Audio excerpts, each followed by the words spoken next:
Hello there.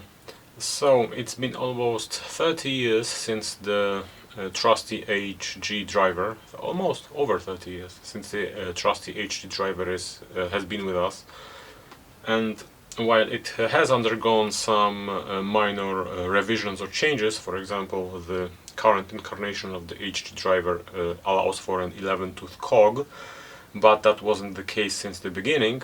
As well as the early revisions of the driver didn't use a lock ring like they do now, but instead the smallest cog was screwed on the driver. But regardless, it has been almost unchanged since the early 80s, and it's so well compatible that you can use modern cassettes on those very old hubs with minor changes and adaptations.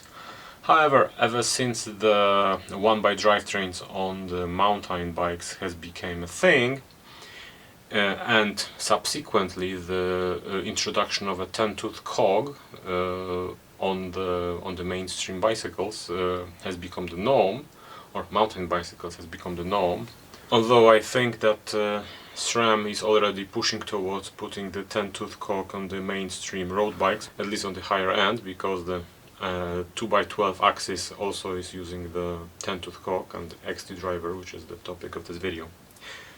Anyway, the introduction of a 10-tooth cog requires some changes to the design of the cassette driver, because simply put the HG driver can't accommodate such a small cog.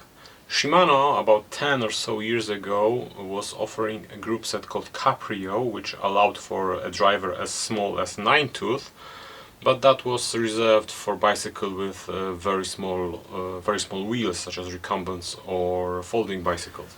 Although I think that it was Canfield Brothers that offered a mountain-specific hub with that driver and a cassette that was, I think, 9-36, way before SRAM X1 was a thing.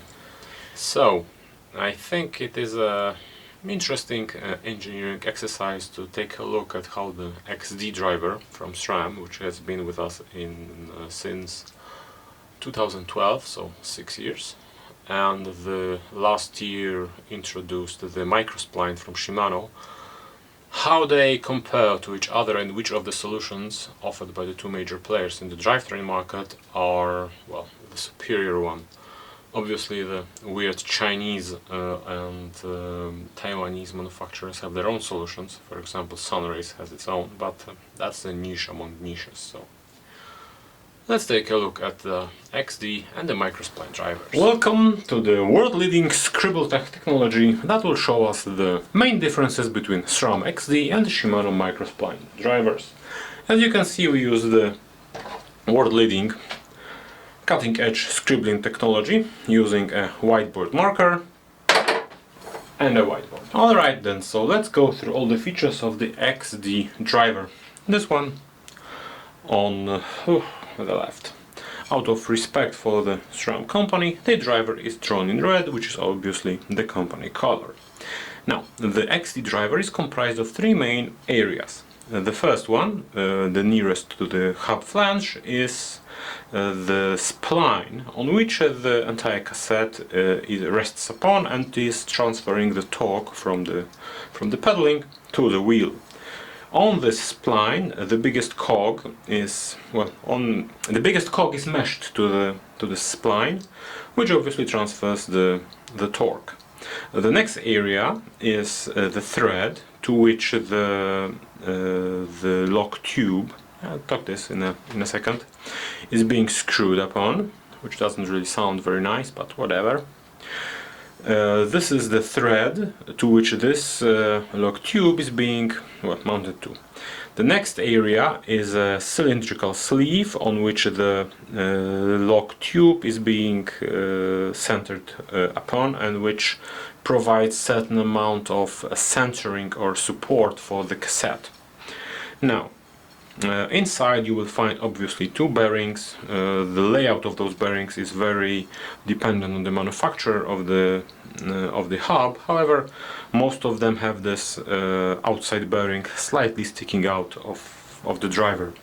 Anyway, The green part is the lock tube, which is an interesting feature of the XT ecosystem, because since the cassette is being locked on the thread that is very far away on the body of the driver, it has to use a very long tubular lock ring, so it's a lock tube, which sticks out of the hub and provides a splined interface for the cassette removal tool.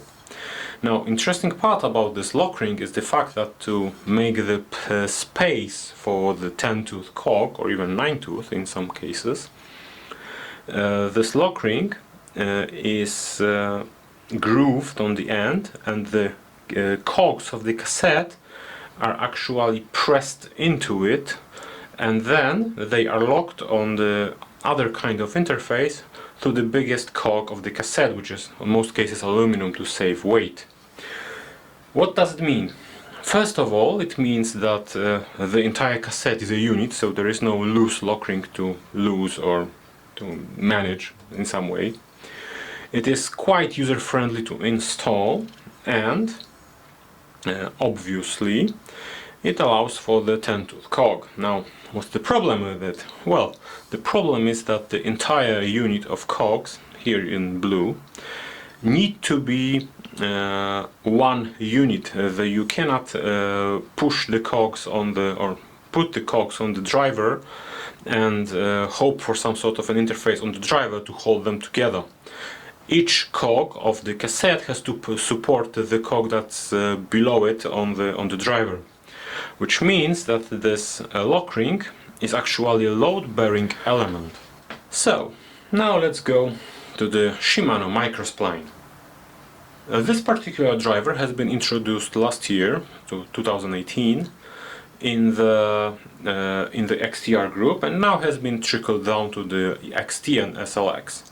I think we can expect it to be trickled down even further down to Dior, although that's up to Shimano to decide, not my issue. Out of respect for the company, I obviously drawn the body of the driver in blue, because blue is the color of the Shimano. Now, the MicroSpline driver has three major parts of it, although one is optional and only Shimano does it, the other implementations don't. The first one is a tubular support for it's a ring or some sort of material which is smooth and allows for the spider of the biggest cogs to rest on it. Then there is a small gap, which I presume is for Shimano to make it easier to manufacture those drivers. And then there is a splining interface, which has around, I don't know, 20 millimeters or something like that, which provides supports for several cogs. It has 23 splines on the driver, and one is missing to provide the key, so you can only put the cog one way on the driver. Now, the lock ring of the MicroSpline is slightly different than the one we are used to in the HG ecosystem, because it is much thicker in order to provide support for the smallest cog on the cassette. Now, how does MicroSpline driver work?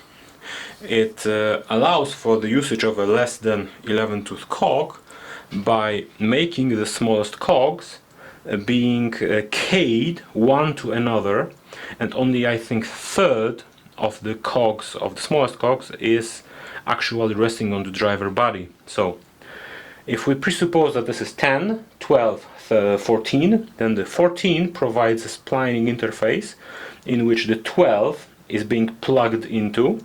Then this 12 provides similar splined interface which the 10-tooth cog is being pressed into, and then the entire assembly is being held together with a lock ring that is screwed into the MicroSpline body. So the lock ring provides the force that keeps everything together nice and tight. However, the entire torque from the 10 to 12 to 14 is being transferred to the splining interface. They key into each other. There are two interesting things about the MicroSpline interface, because one, The splines on the main body allows for making a cassette that has the similar construction to the traditional HG cassette, which is simply a stack of pressed cogs, and only 3 or 2 or 4, depending on the design, of the largest cogs need to be supported by some sort of a carrier. Now this is in stark contrast to the SRAM driver, which requires all cogs to be one cohesive unit, and you simply can't, for example, replace the 10 or 14 or something like that. You can do that theoretically on the MicroSpline. Okay, then we've been through all of this, so what are the conclusions of both designs? Obviously both allow for 10-tooth cogs, which is the reason why they were developed in the first place. XD even allows for a 9-tooth. I don't know whether MicroSpline is adaptable to that size. I don't know why would you want even a 9-tooth cog, but Caprio was available in 9-tooth, so MicroSpline possibly also is adaptable. Obviously, because the 10 and 9-tooth cogs are smaller than the 11-tooth, and thus Shimano made the MicroSpline smaller than the HG. They had to move the ratcheting mechanism from within the free-hub shell into the shell of the actual hub. So even Shimano now makes the fabulous freewheels, which I complained in 2 or 3 videos before. So, which of these two designs is actually superior? Well, let me start by going through all the problems with the XD driver. First of all, it's obvious that SRAM was working with the power dome cassettes, with those beautifully machined from a single block of steel cassettes, which are self-supporting obviously, because the XD driver simply requires a cassette that transfers all the torque from the smallest gears to the biggest ones through the biggest cog in the entire cassette. And that has been a problem for SRAM, because even they, a massive international company, had a problem with creating a lower grade cassettes on the XT driver. After all, I think it is NX, GX, something X, lower than the top tire, which has all the cogs being pinned one to another. And while that works, it is not really an elegant design. And the lowest tires of the Eagle drivetrains simply use the HG driver and forgo the 11-tooth cog. And I don't think that's an attempt of market segmentation from SRAM. That's just their inability to design a cassette that is both self-supporting and hits the proper pricing targets, because you simply won't be getting a cassette made of monolith of a steel in I don't know, $50 or $100 price range. It is not a coincidence that the Eagle cassettes are so expensive. Another downside of the XT driver is the fact that the lock tubes, in order to make them fairly light, need to be made of aluminum.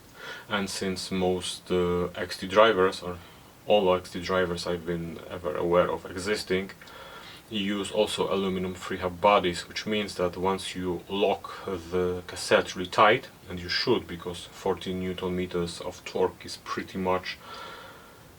damn tight, those lock tubes are going to at some point simply seize on the driver. And it has been a problem with the XD cassettes from day one, and I don't think it has ever been resolved. From the looks of it, it seems that the XD driver has been from the start thought as a part of the original XX1 ecosystem, and SRAM simply didn't expect the 1x meme to be so popular, and that is even corroborated by the fact that there has been quite a few supply problems when the XD was new, which led to a creation of quite an extensive array of other products which were supposed to mimic it, and even entire companies rose to prominence because SRAM was unable to deliver the XD compatible cassettes at lower price points immediately after release of the XX1, original XX1. That hasn't been the problem with the Eagle drivetrains, but even SRAM, as I said before, is unable to make an XD compatible lower tire cassettes, which Shimano is being able to do. Because you see, the MicroSpline driver is an extension of a concept already used by Shimano in the now forgotten and quite niche product, which is the Caprio group set, meant for smaller wheeled bicycles such as whatever. Because in that particular thing, it was Shimano who was offering a 9-speed cassette in the 9 to 26 range, and it used the traditional HG body, which was shortened a bit, and used the concept which I showed before, which is the smallest cogs being locked one onto another. And the MicroSpline also addresses another issue which the HG driver had, which is that if you made an HG driver in aluminum, the very shallow splines meant that the loose cogs of the cassette would eventually dig into the soft material. The MicroSpline driver has the splines much deeper, which means that Shimano is now able to make cassettes that use loose cogs, which are cheap to manufacture, that do not need any support from the driver, and the driver can be in fact aluminum. Now, if you take a look at the MicroSpline driver and the cassettes for MicroSpline driver, you will notice that on the SLX level, 11 of the cogs are just a simple old school stamped steel, which is cheap to manufacture and allows for Shimano to trickle down the MicroSpline to essentially altos or whatever, as low as they wish to go. The only requirement is that the largest 4 cogs need to be on a carrier of some sort. Now, what does that mean? It means that Shimano now has a driver that is vastly superior to the XD, and this is, I believe, one of the reasons, if not the chief reason, why Shimano would not adopt the XD driver. Because in comparison to the MicroSpline, as I am not a person who likes to make very absolute statement, XD is a failure. It is not something that was designed as a long-term solution. It was designed something as a complementary to the very high-end group which SRAM, I presume, planned to be selling, but not really planned to be developing further. Now, Shimano obviously thought from the top to the bottom and thought that the MicroSpline is going to be a long-term solution, which means, out of other things, that we will see MicroSpline on, I don't know, Olivia, on Asira or Altus even in about 10 years or so, which also means that the Dura Ace 12 speed is also coming. I don't know maybe whether it is in a year or 2 years or 3 years, but it's coming. It's going to be MicroSpline. I don't know whether it's going to be a specific version for the road or just a plain MicroSpline. I would welcome it if it was just a plain old MicroSpline. I digress. And it's Shimano's next commitment to a long-term solution. Personally, I wouldn't be surprised if SRAM adopted the MicroSpline solution instead of the XD and simply abandoned the XD, because they will at some point be forced to resolve the issue of not being able to trickle down the 10-tooth cog to the lower tire groups. Shimano can theoretically start producing Asira level cassettes, next year if they desire to. SRAM is not in such a position. Although I wouldn't be surprised if SRAM kept to their guns, because well, Campagnolo's driver, the Campagnolo cassette freehub body, is vastly superior to the HG, and Shimano never adopted it, and frankly no one did. And with that in mind, I have to say that both solutions to this problem of getting the 10-tooth cog, while Shimano's is better than that of SRAM, they both aren't really very good.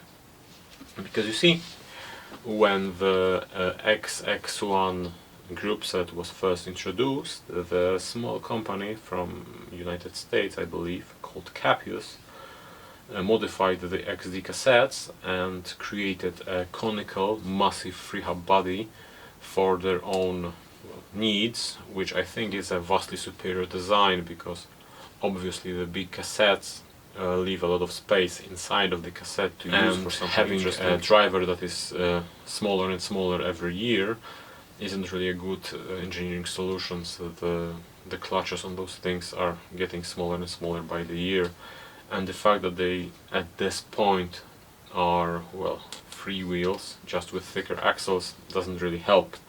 Now if this massive solutions from Capius was actually used in some sort of way, then you would see quite a bit of space being freed from inside the freehub body to make a proper clutch and maybe proper